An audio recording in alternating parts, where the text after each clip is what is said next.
All right, back in the studio. Cam is going. If anybody wants to watch live, if you're watching live, recording a show. I will not answer questions on the side. This is basically just to have the camera going while I record and put you guys in the studio a little bit. If you want, I can do a show where I can answer questions for you, but for this one, it's just like a behind the scenes type deal thing. And here we go. So I'm going to record a show. I've got my script in front of me. You know me, I got to type everything out. And we'll go from there. So anyhow, let me go over to the script here. I can't not see myself on camera now. But all right. Let's see here. What am I doing? Okay. Record. Record is on. This is using humor to disarm your inner critic. You're a prophet. Show.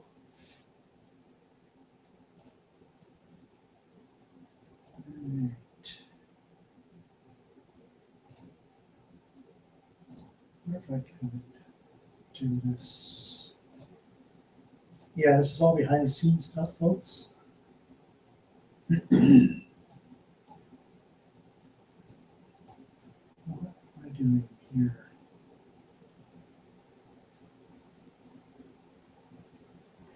Yeah, that's not going to work. I am just going to just do it without seeing myself on screen. So let's go. Using humor to disarm your inner critic. On today's show, welcome back to Your Prophet. I am your host, Joe. Hope you're having a great day. Hope you're enjoying the cold weather. I got out and shoveled my walk today and my driveway, the neighbor's driveway and the neighbor's sidewalks. And it wasn't bad. It wasn't bad at all. A little cold, but, you know, it's wintertime. Let's get out and enjoy it. Let's have fun no matter what we're doing, right? On today's show, I want to talk about replacing your inner critic with humor. Humor is very important. I mean, staying happy, staying fun, staying alive is so important. And, you know, I think I talked about it a couple of weeks ago about depression and stuff like that. And this just the opposite of that. But before I go any further, please, like I always say, hit that subscribe button. Sometimes it's called follow, but it's the same thing. Hit that subscribe button. Check out the show notes. I have some stuff in the show notes for you. I have links to my books, my sister's book. Also have links to me and my sister's Poshmark page. If you don't know what Poshmark is, it is a place where you can get clothing and home goods super cheap. I mean, like, I've got clothing in there. I try to stick with high-end men's clothing, and I got some great deals there for you. So check out the show notes. The links will be in the show notes to everything I talk about. But on today's show, I got to stop that from happening. So on today's show, like I said, using humor to disarm your inner critic. Okay, we're not talking jokes. We're not doing any stand-up routines, which I can't do anyways. And we're not pretending that everything is just fine. Because we know that there are times in your life when things aren't fine. And that's okay, because you got to have the highs and lows. You can't have days where every day it's just the same old happy, happy, happy. Okay, you're going to have down days. And a good example of that, I was watching, now, Diamond Dallas Page, DDP, put out a show called Change or Die. It's a reality show, okay, but they try to keep it not like a reality show, but, you know, they have the same format. You know, you have a bunch of people in the house with different personalities, and they're all after the same goal to get in better shape and lose weight. But you've got the clashes, and that's what makes television, you know, but that's the way it is. But in there, one of the contestants, she went to do her weigh-in, and she actually gained weight. And it's goes to show you that, you know, it's not going to be perfect all the time. You're going to have ups and downs. It's sort of like your weight chart. You know, if you're charting your weight every day, you'll notice that it goes up and goes down, goes up and goes down, but it eventually just goes down, down, down, down, down. And that's kind of what I'm talking about. You're going to have days where you're going to have bad days. And you're going to have days where you don't feel like working out, or you don't feel like doing your budget, or whatever. And that's okay. But you still have to do the stuff. And sometimes the best time to do things is when you don't feel like doing it, because you knock it out faster. Okay. We all have that inner voice in our head that loves to judge us. It criticizes us, it tears us down, and reminds us that every, awkward thing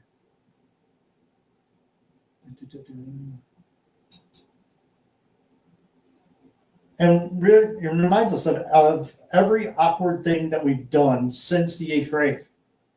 But what if we could stop thinking, back up. But what if we could stop talking to that voice? Seriously, what if we could stop that voice in our head? And what if we could make it basically lose its power? So today we're talking about how to rewire your negative self-talking using humor. And why laughing at your inner critic is one of the smartest psychological hacks out there. Okay, so do this for me. While you're listening to this, sit back and take a deep breath in. Take a deep breath in, hold it for about 3 seconds. So while I'm talking here, hold it, and then breathe out of your mouth and push everything out. And right away, you're going to start feeling better. And that's, doing breath work is a great thing too, because you're releasing the endorphins and stuff in your body, chemicals that go into your brain and help you relax more. And by doing this breath work, it will change those chemicals that come out and go through your body. It makes you feel better. Okay, I think I did a whole segment on breath work a while ago, but maybe I'll revisit that one of these days. Okay, so let's go into segment 1, which is your inner critic and why it really is. Okay, all right. Let's begin by defining the thing that we're trying to beat, which is our inner critic. Your inner critic basically is a bad roommate that, why do I type this way? Wow. But anyways, your inner critic is basically a bad roommate that never asks you to move in. Okay? In other words, it's always been in your mind. And like I've said before, your brain is always trying to get you to normalcy. It always tries to get normal.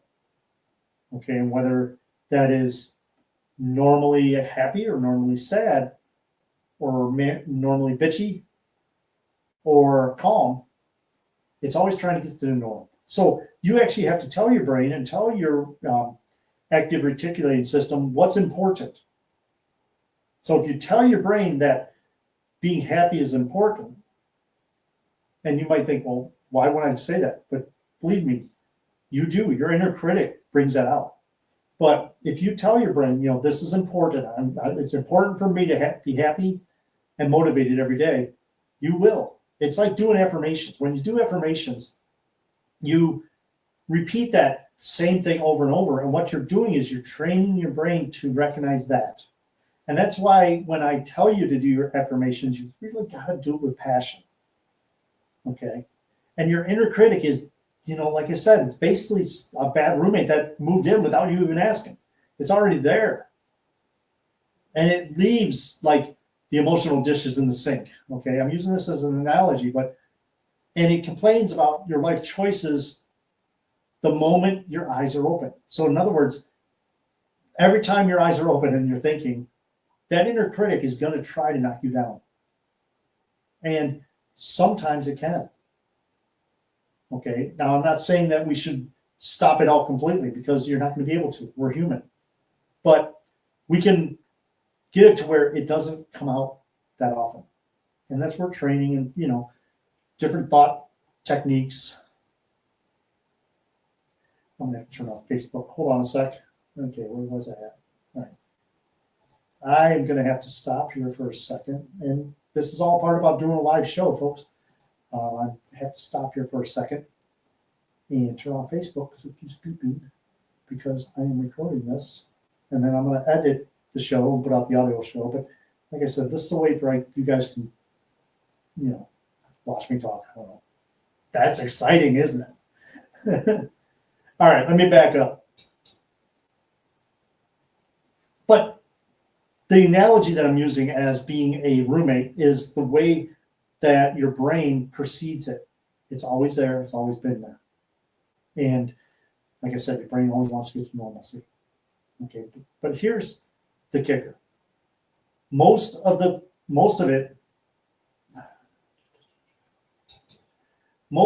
its voice isn't even your voice. It comes from history. It comes from, old programming. Okay, a parent who worried too much, a teacher who embarrassed you, a coach who yelled at you, a boss who's impossible to please. We all have those. Or even society telling you that you're not good enough. Okay, it's called social proof. Lots of times people will judge their lives on how other people treat them. And it's very easy for other people to treat you in a bad way because it makes them feel better, especially if you have narcissists in your life. Get the narcissists out of your life. But social proof is something that's very hard to break out of because so many people are telling you that you're this way, Don't try that. Don't try this. Oh, if you try that, you're not going to succeed. It comes like when we're doing our debt snowball and trying to get out of debt. We always say that when you start your debt snowball, everybody's going to think you're crazy because you are. You're sick and tired of being sick and tired. You're sick and tired of being in debt. So you go a little crazy and you do these programs to help yourself. And a lot of people don't like it when people help themselves because they can't, for one, they can't control you.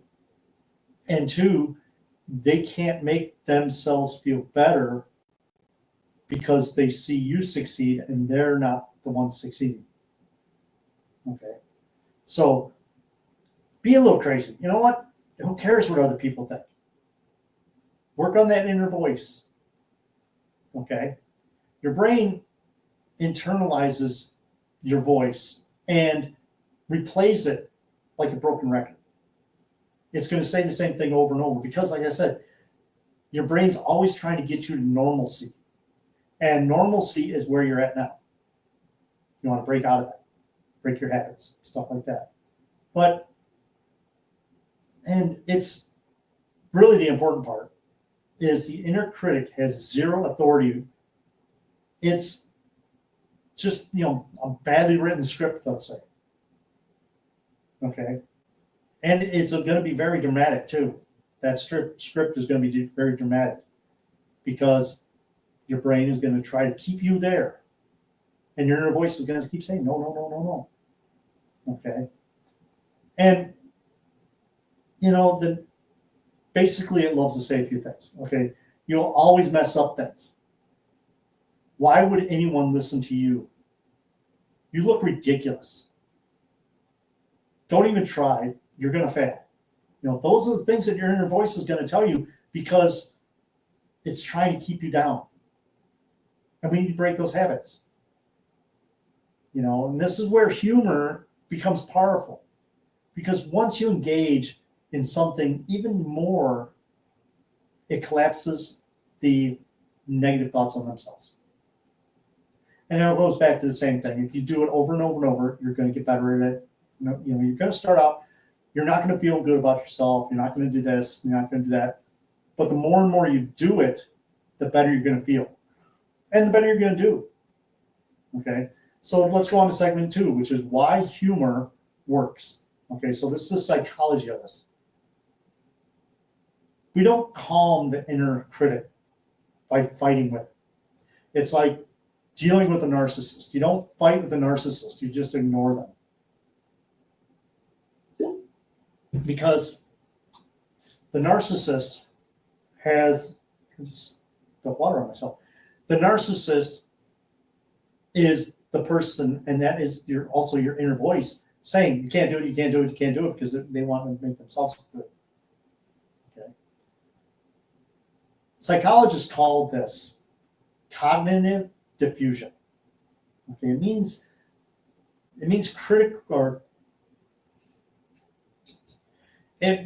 creating mental distance between you and the thoughts in your head, so they lose their emotional punch.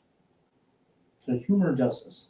Humor interrupts the negative thought patterns. Humor breaks down emotional tension. Humor makes the inner critic look foolish. And here's the big one. Humor triggers dopamine, which helps your brain with new positive thoughts, new positive connections. Okay, you're building those new neurotransmitters in your brain in positive ways. And it takes you out of the threat mode, fight or flight. You're always in that. It's that threat mode. You cannot be terrified and generally amused at the same time. Your nervous system literally won't allow it. So when you add humor, or even lightly, the critic loses its power. And the critic is the inner thoughts. Think about your brain as like a club bouncer. Okay, let's make another analogy here. The inner critic is the guy trying to start a fight. Humor is the calm friend pulling you aside saying, hey, buddy, you need a nap. You need to calm down. And that's where, if we start talking about humor, start thinking, jokes, thinking about stuff that makes you happy, you're going to knock down those negative thoughts more and more. And the more you do it, the better you're going to get at it. Think about different things that make you happy. Think about things you do. Maybe you can look up jokes online and just read them out loud, stuff like that. Eventually you won't even need to do that. You'll just do it automatically. So let's go on to segment 3, which is techniques. How to laugh at your inner critic. So let's get particular here. Here's a powerful technique we can use, okay? Give your inner critic a silly voice. Okay, make it sound like either Mickey Mouse or a grumpy old man or a cartoon villain, a squeaky voice with helium balloons. One of the techniques that I've done before with people is you take that inner voice and you change this, the voice, make it sound different. Put a hat on, put a big nose, have those thoughts in your mind where you actually start thinking about that inner voice as a separate person. And by thinking of that inner voice as a separate person, you can do things like this, like change their voice, make them look different, make them look funny. Okay, and when you do stuff like that, you're actually training your brain to flip the switch. So every time that inner voice starts getting you mad, you just think about it and think, why am I thinking this way? He has no power over me. Okay? And suddenly, you're not good enough becomes a comedy show. When you think to yourself, okay, I want to do this, but I ain't good at this. I'm going to fail. You think about that person, how they look, and you actually start laughing. You might even laugh out loud, who knows? But you actually start laughing because you know that that's stupid, that's silly. Thinking that you're not good enough. If you weren't good enough, you wouldn't be where you're at now. Because all your life you've been doing things that you've never done before, and now you can. So that inner voice didn't have power over you then. And if you're at a point right now where you're thinking all the time, I'm such a loser, I can't do this, I can't do that. Maybe that's time to change that inner voice because it's had power over you for this long. Now you realize you ain't got no power. There's no power. It's a silly Mickey Mouse sounding voice. It sounds like when I edit the show. When I edit this show, I edit it real fast, so it sounds like chipmunks. My voice actually sounds like chipmunk.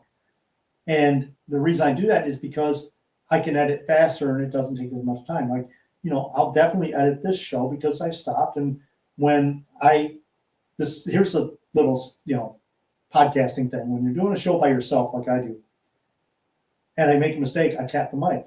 And I won't do it now because I look through my thing, but I tap the mic. That way it puts a spike where I can go through and I'm like, oh, I made a mistake right there. So you kind of do that with your brain. When your brain tells you you ain't good enough, you can smack yourself in the back of the head and say, nope, edit. Here's the spot where I need to edit and I need to start thinking positively. Okay, so let's go on to the second one in this little format here. Turn the negative thoughts into a ridiculous extreme. Okay, so if your inner critic says you mess things up, so what are you going to say to that? When your inner critic says you mess things up, you want to say, yes. And now I tell, no. Okay. And you say, yes. And now they'll probably exile me to the remote island somewhere out there where I'm all alone based on a comedy show. That's what I mean. If your inner voice says you're not good enough, okay, I'm not good enough, but I'm doing it anyways. That kind of thing. Number 3 is narrate your day like it's a slapstick comedy. This is kind of a fun one. You forget your keys again. Well, congratulations. You're now the CEO of Forgiveness Island. But yeah, everybody does it. I do it I do this one all the time because I'm telling you, I have my stereo by, my speakers by the front door. I put stuff on there so I don't forget them. And then I get halfway down the street and I'm like, crap, I left them there, And I don't get mad at myself. I'm like, ugh. If it's something real important, I'll go come back and grab them, But you kind of narrate your life as a slapstick comedy. You have to. You have to laugh at yourself. If nobody else is laughing at you, you might as well do it yourself. We're human. We make mistakes. And give your inner critic a name. This is a good one too. Give the inner critic a name. And it's got to be a goofy name. Okay. One of the things that me and Jen do on the 222 Paranormal podcast is if someone doesn't want to use their real name, we always say, okay, so we'll call you Turd Ferguson. Because we love that name, Turd Ferguson. That comes from Saturday Night Live. When Norm Macdonald was doing the Burt Reynolds skit, he called himself Turd Ferguson. So we always say, okay, Turd Ferguson. And, the person we're talking to always laughs. And it kind of breaks the ice. Because if someone is telling us a story and they don't want to use their real name because they're embarrassed or they're afraid that their friends might find out or, because we do talk about some weird stuff on the 222 Paranormal podcast. But if we tell them, yeah, we'll call you Turd Ferguson, they always laugh. It breaks the ice. So give your inner critic a name. And that way also you can tell yourself, oh no, that's just Earl talking. Or that's just Turd Ferguson talking, So that's a good one. And, think about this. When your inner dialogue, your inner critic comes up, just looking, think about them and say, oh, it's you again, huh? Well, take a number, Because one of the things that I always talk about is acknowledge and move on. That's something that I talk about a lot, is acknowledge and move on. Who cares? If something happens, who cares? Just acknowledge and move on. Laugh at it, move on. Bring that humor into your life. You can even use what's called the bad sports announcer method. Imagine your brain is giving like a ceremony and it attempts to make breakfast. Oh, burnt toast. So if you're a sports announcer, You'd be like, and Joe attempts to make breakfast again. Oh no, burnt toast. Who cares? It's funny. Laugh at yourself. Laugh at your mistakes. Make humor-based ritual. Make a humor-based ritual list. I love to write stuff down. Write down your critics' common insults. Write down the things that you are always telling yourself that are negative. If you tell yourself all the time, I can't do this, I can't do this, I can't do that, I'm stupid, I can't do this, I can't do that, write that stuff down. And you kind of chart it, because if you say it a lot, and you notice that you're saying it a lot, because sometimes we say stuff to ourselves and we don't realize it. But if you write this stuff down and make a chart of it, you'll see, well, wait a minute, I said that this many times yesterday? Oh my God. And if your inner critic says you failed, just look at it and say, yep, let me alert everybody. Let me tell everybody. And then your inner critic kind of gets smaller and smaller. There's one thing called the sitcom technique. Imagine your problems are a sitcom. I'm not a big sitcom fan, but sitcoms are not real life. And there's always that canned laughter, which is terrible. Maybe that's what you need. Maybe you need to put that in your life a little bit. Start, when your inner critic tells you you can't do something, just laugh and imagine that canned laughter going off. Okay. So what happens, let's say you spill your coffee on your shirt. I spill food on myself all the time. And I laugh about it. I'm like, oh no. And the shirt I'm wearing probably has stains on it. But yeah, things happen. So let's move on to segment 4. Humor doesn't mean ignoring your problems. Okay. Once we put humor into your life, you still have to think about your problems. Okay. But we're really replacing them with humor, replacing that inner thought with humor. So let me be clear. We're not laughing instead of doing the work. We're laughing to make it easier. When we do something, we laugh, we make it easier. Humor helps you stop spiraling out of control. Humor shifts you into a calmer mindset. Humor reduces your emotional attachments. Humor makes you think more reactionary. You can't say that word, reactional. It affects your reaction to what's happening. And it helps you approach things clearly, okay, with creativity. The more you do this, the more creative you're going to be about ways to knock out that inner voice. Humor is really not an avoidance of it. It's a leverage. We use humor as leverage.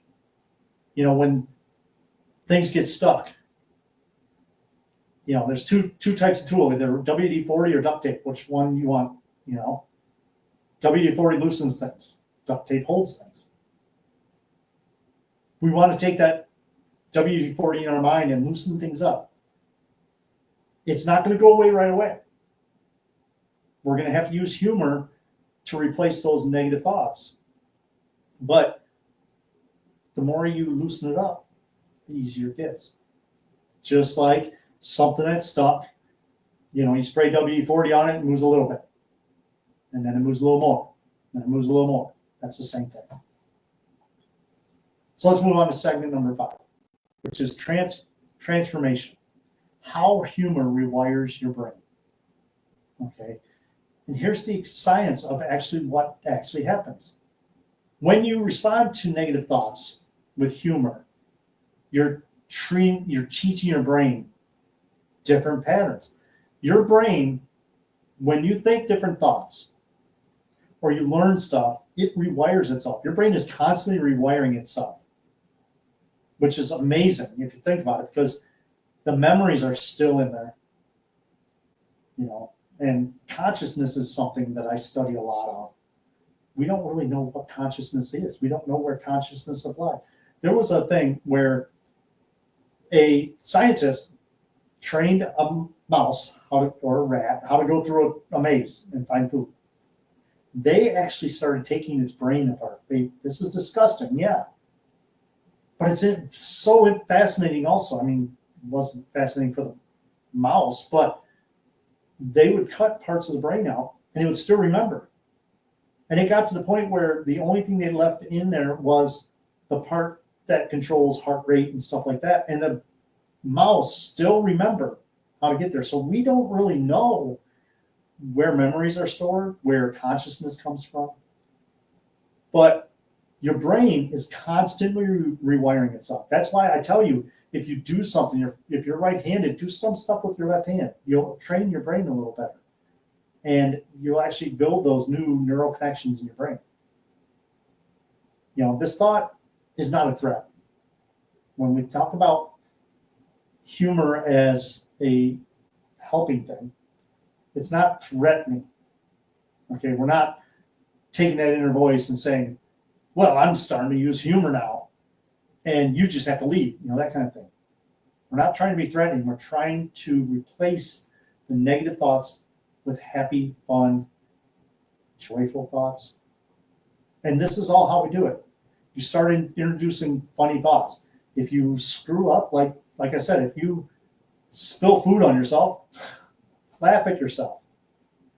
Okay? Because every time you laugh, even smirk, you're forming new neural pathways in your brain. One that connects criticism to amusement instead of fear. Okay. Do this repeatedly and suddenly. Okay.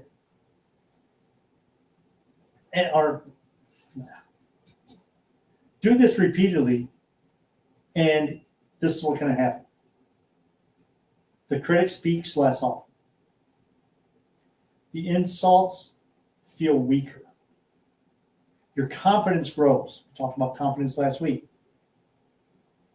And your resilience skyrockets. Okay?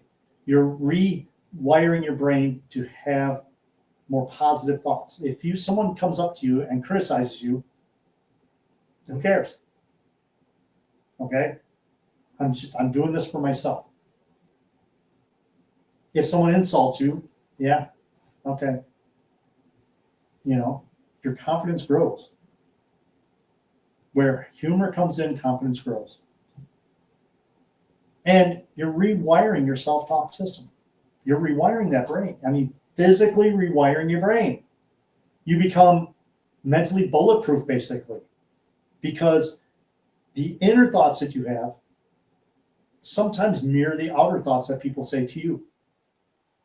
And the more that you knock down your inner thoughts, the better you're going to be at knocking down those physical thoughts that people say to you. Okay, so let's go on to some real life examples. Let me share a real world example of people using humor to transform the way that they think. Okay, a woman who named her critic Debbie Drama, whenever she got anxious, she'd say, Debbie, sweetheart, go sit down. And her panic attacks actually went down by 60% within 2 months, just by naming her negative thoughts, her critic, and by back talking to her. When she got anxious, when she got nervous, she knew that wasn't her. That was her inner monologue, her inner thoughts, her inner critic. And she gave it a name, Debbie Drama. And she told her to go sit down. And that's what I mean. Acknowledge and move on. Her panic attacks lowered by 60% in 2 months. This stuff works. There's a businessman who narrates his family like a nature documentary. Okay. Lots of times lawyers are good for this. They fight in court all the time. They come home and they have fights because that's normal. And you need to break out of that. So the adult male in this in his natural habitat, forgetting his laptop charger. Okay, hold on, let me back up. So this guy keeps forgetting his laptop charger. And once again, he's like me when I'm driving down the street and I remember I left something. He just acknowledges and moves on. Okay, he forgot his charger again. He ended up having a lot less stress in his life because he didn't stress about, oh crap, I got to go back and get a charger. And I believe this story here, he actually just put a charger at his office. So if he forgets it, it's there for him. Okay, stuff like that. You're replacing, and this is him replacing the physical thing, but we're replacing mental things in our brain. And basically putting a charger at the office just in case. And you're replacing those negative thoughts with happy thoughts just in case you have those negative thoughts again. There was a teacher who gave her critic a Muppet voice. Okay. Suddenly the harsh thoughts that happen every day sound so silly to her that she burst into laughter. People might think you're crazy, but who cares? We're all a little crazy, right? These techniques work because humor makes the inner critic harmless. She changed the voice of her inner critic to a Muppet voice, and now she laughs every time it comes up.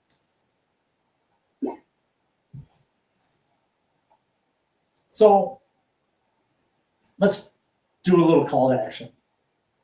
Okay, before we wrap up here, here's some truth I want you to walk away with. Okay, your inner critic isn't your enemy. It's just scared. It's over dramatic. And if you need a sense, or it's over dramatic part. If you need that,